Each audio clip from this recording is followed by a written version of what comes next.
It's a one-to-many strategy of building trust at scale. How could you possibly replicate the value and the impact of doing that? It's tremendous. Welcome to the Property Management Success Podcast, where we interview leaders in the industry to uncover the secrets to profitability, efficiency, and achieving true freedom, whether it's your time, money, or lifestyle. I'm your host, Tony Cline, and I'm here to help you build a wildly successful property management business. Let's get to it. Welcome back to another episode of the Property Management Success Podcast.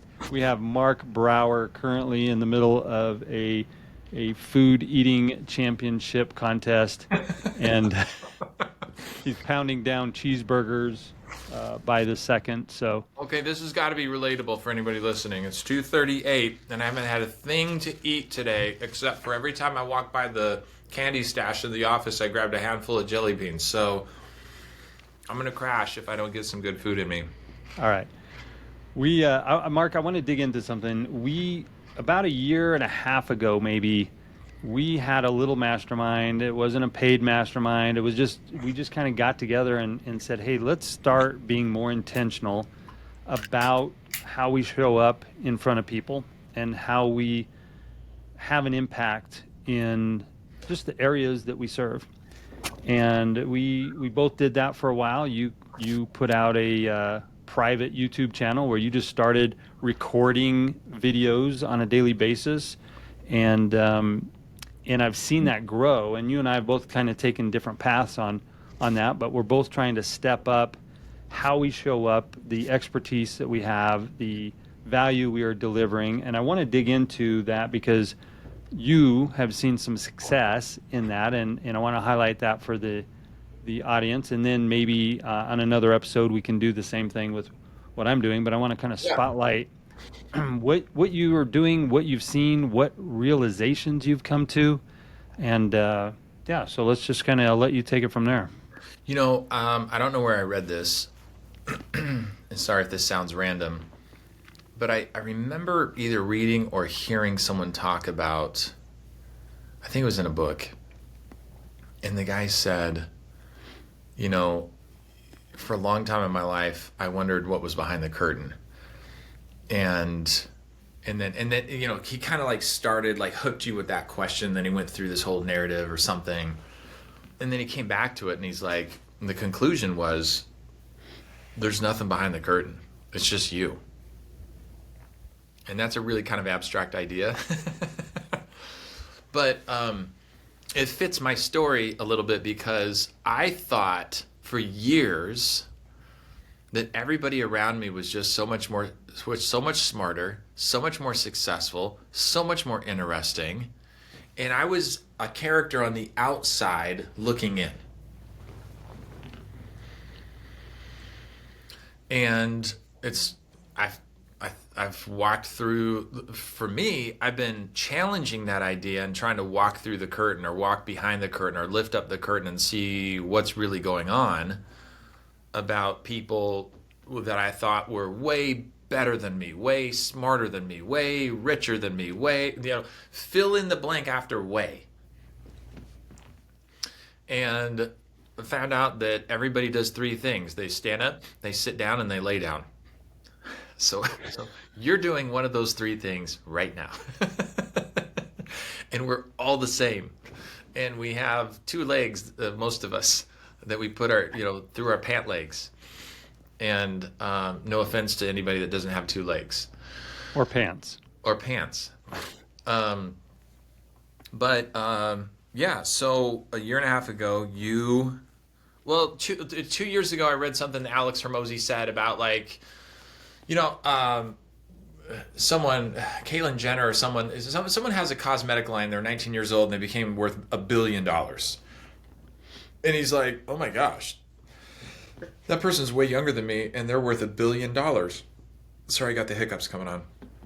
1 second. And then he said, if The Rock or Conor McGregor launches a tequila brand and overnight it's a $100 million business, what does that tell us? It tells us that the new currency is attention. If you added up all the hours that everybody's eyeballs were open every day times all the people in the world, that's the pool of attention. And in the 1800s, the currency was oil, and then it became the internet, and now it's attention. So he realized that if he intentionally developed the skill of holding attention or acquiring attention, and he had something worthwhile. You can't just hold attention for attention's sake. I mean, I guess you can if you're Mr. Beast, but he's delivering value in the form of entertainment. So he said he shifted from wanting to be the richest person that nobody knew to now using personal brand to build more value and build more wealth. And so to me, that was an aha moment. And then a short while later, I understood, and then I started paying attention to developing the skill of gaining attention for good, not to be pick me, like my kids would say. And then I intersected with you. We had that mastermind, and I thought, I am so uncomfortable in front of camera, it's ridiculous. Like, I can't, my brain doesn't even function. Like, it shifts like dramatically and immediately down to the amygdala, to the animal brain. And I can't, like, I have a bad intersection of perfectionism and self-consciousness. And maybe a lot of people can relate with that. My brain wouldn't work. And when I was in the mastermind with you about a year and a half ago, Sarah Hatch was there, and I shouldn't start naming names because I'll forget some of the people there. Your son was there. And I thought, you know what, it's reps. I'm going to do this. It's reps. Everybody keeps saying it's reps. It's reps. I'm doing this reps thing. And I created a private YouTube channel that nobody knew about. And I said, I'm going to post 15 videos a day for a week and see what happens. And I did. And I'm not going to tell you what the channel is. I shared it with you, Tony. I know what it is. If you reach out to me, I will share it with you. No, I'm going to take it down. I'm embarrassed. But that's what I did. And guess what happened? I got 33 followers and an Uber fan in 1 week. Like, this guy was like, he was like, man, you should do like a daily vlog of your whole life. And I was like, wow. But what was cool is it got me out of my head just enough, just a little bit, so that I was willing to keep going with that journey. It built a little bit of momentum. And right now I'm engaged in a challenge that you might be as well, from our friend Pablo Gonzalez, that I'm going live every day for 30 days. And that's even more terrifying because you can't edit this stuff. You can't decide if it's going or not, right? Yep. Okay. So that was the impetus behind this. What else did you want me to touch on? So let's put it into perspective from our audience is primarily property management, business owners, entrepreneurs. Yeah. And you and I have had this conversation off camera, but let's have a little bit of that conversation on camera. Why should they care? Why should the people who came into this business as either an investor or a realtor or somebody that just had no other choice but to land in our industry, why do they care about what you're doing or what I'm doing or building a personal brand or whatever? Because do they want to be the face of the company? Do they want somebody else to be the face of the company? I'm hearing them kind of thinking about, well, that's cool for Mark and Tony. They're fine joking around and being in front of the camera now, and maybe they didn't used to be, but who cares? Like, how do I benefit from that as a owner of a business? Well, maybe you don't. Maybe it's a terrible idea for you. Well, that's not where I wanted to take it. I waited just long enough after saying that you had to talk next. Okay, so maybe that's a terrible idea for you, but I would ask the question: what is your goal? What is the highest calling that you sense within you when you reflect in your quiet moments? Like, what does my life mean, and what am I supposed to do with it?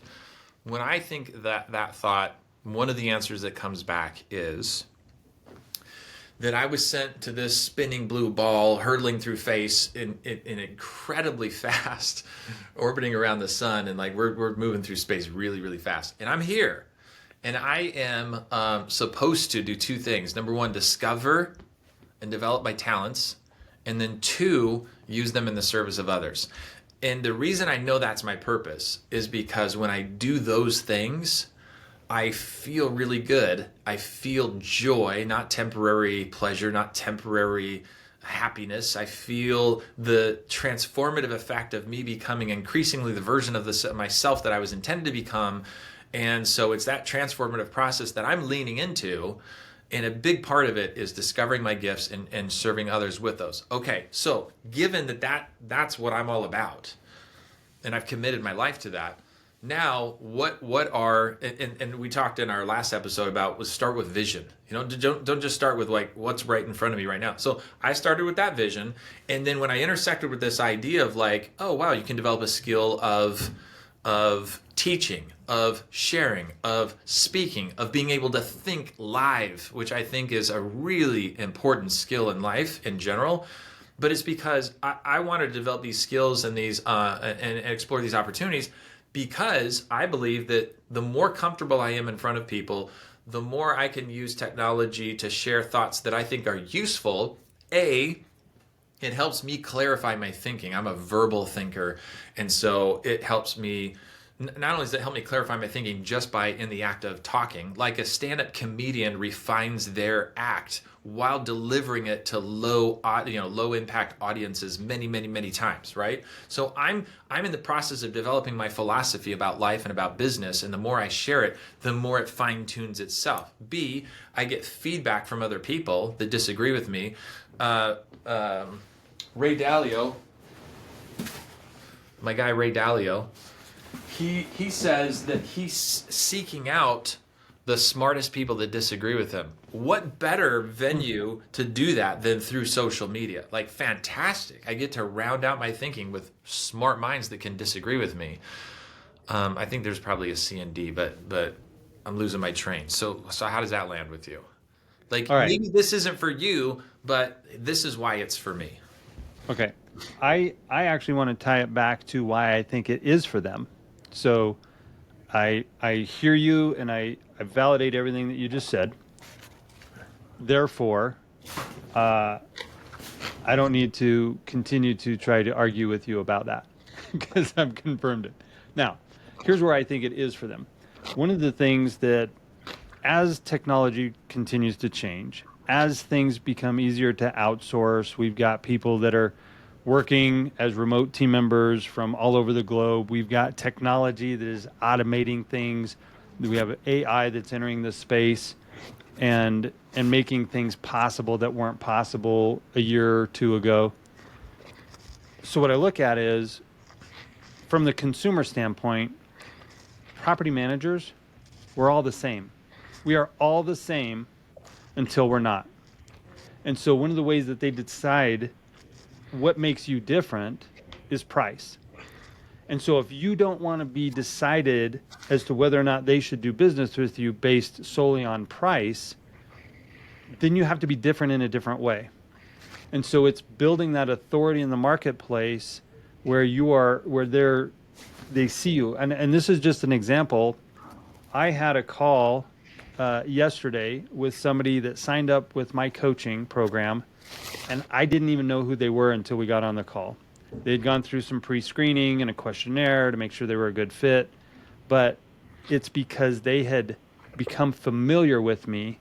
I had built a level of trust with them, and they were willing to say, this is the person that I want to do business with. This is the company that I want to do business with because I'm already aligned with them. So this is where I see that even if you think it's not for you, if you're not going to be differentiated based on what brings value to the marketplace and how people already know you, then it's going to be differentiated based on price. And so if you don't want to be differentiated on price and you haven't provided value, my question to you, the listener, would be, what the heck are you giving them to choose you? And you're wondering why you're not growing. It's because you are white noise. Not even white noise. I don't know. Noise. Because some people like white noise. They like to sleep to it. I don't know. But my point is, you got to do something to stand out. So I would argue, even if I'm talking to somebody that doesn't want to be on camera, that doesn't feel comfortable eating a cheeseburger at 2:38 or 2:50, 3:52, 4:52, whatever time it is. Well, it's a sub sandwich. Oh wow, now you've moved on to subs. But my point is, you got to do something to be different because the technology and the speed of change and everything is making us so similar that we have to do something to stand out. And the only thing that we have to stand out really is who we are. It is very difficult for me to try to imagine arguing that there's a downside. The downside that this is not a good idea. To find our voice, to find the ability to articulate thoughts live, to find the ability to differentiate, to reveal to the world who we are, right? There's a book. I promised my fractional CMO I wouldn't reference books so much so that I could have more authority. It's like, quit giving all the credit away, but I can't help it. There's these brilliant people that write these books. I think it makes you smarter to know who the brilliant people are. Oh, really? Oh, thank you. Yeah. All right, so there's a book called They Ask You Answer. Fantastic reads. Marcus Sheridan, by the way, just so everybody knows that I know who an author is too. Highly recommend it. Yeah. And one of my takeaways from that book was that this guy sold fiberglass pools, and there's a lot of education around fiberglass pools. And he went all in at one point, and just every single question anybody could ever imagine asking about fiberglass pools, period, he was going to answer it. He was going to answer it 5 different ways, and all of it was going to be on his website. He had hundreds and hundreds of pages of education. Really helped his SEO, of course. But he wasn't doing it for SEO. He was doing it because he wanted to put all the knowledge out there.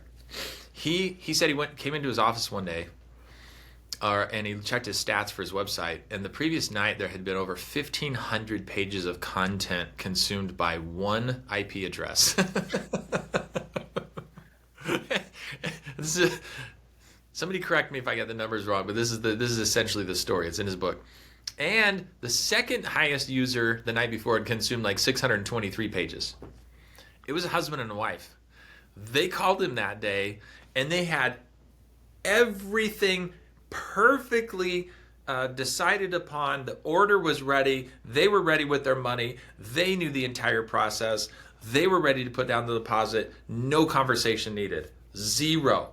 Not only did they know everything about fiberglass pools they could have possibly ever wanted to know, and then some, but they also knew the character and the competence of this person behind this brand.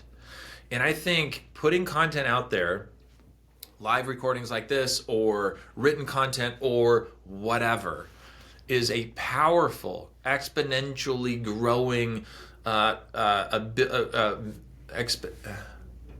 advantage. What am I trying to say? It's a one-to-many strategy of building trust at scale. That how could you possibly replicate the value and the impact of doing that? It's tremendous. People want to do business with people that they know, like, and trust. To trust someone, you have to have evidence of character and competence. If you leave a huge digital footprint of a lot of your ideas and a lot of your personality, that's a powerful differentiator. People don't want to get on a high pressure sales call with someone that says the same dang thing that everybody else does, which is, we manage your property so that we find exceptional tenants and collect rent and perform maintenance so that you can have peace of mind and don't forget to mention we treat your property as if it were our own. Yeah. Oh, and integrity. You got to throw integrity in there somewhere too. So yeah, go into ChatGPT and say, "Hey, what's help me come up with the sales pitch for a residential property management company." It will tell you exactly what everybody is already saying times 10,000 people.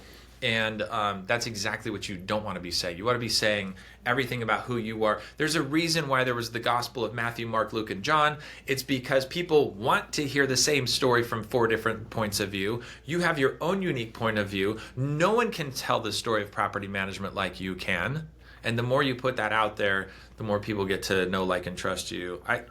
It's so hard for me to argue the antithesis of that, of your position on this. Okay. I want to because of the sake of time, I wanted to do this. I wanted to get to this, but I think we're going to give them a cliffhanger. I think we're going to tie it over to the next episode because I really want to dig into, since you and I have been leaning into this, what sort of metrics have you been able to achieve? What sort of connections have you made? I know you've shared a lot of this on your LinkedIn. So if you're not following the Mark Brower on LinkedIn, get your act together, start following him, putting out a lot of really good posts and content.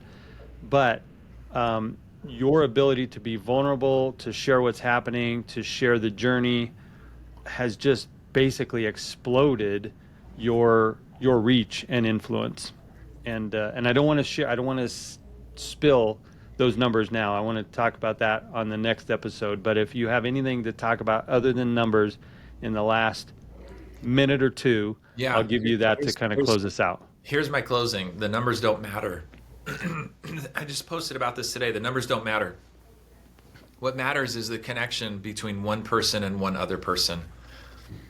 And if we're open, vulnerable, authentic, honest, daring, courageous, audacious enough to put some of our thoughts out there, and it impacts one person for the better, that's all that matters.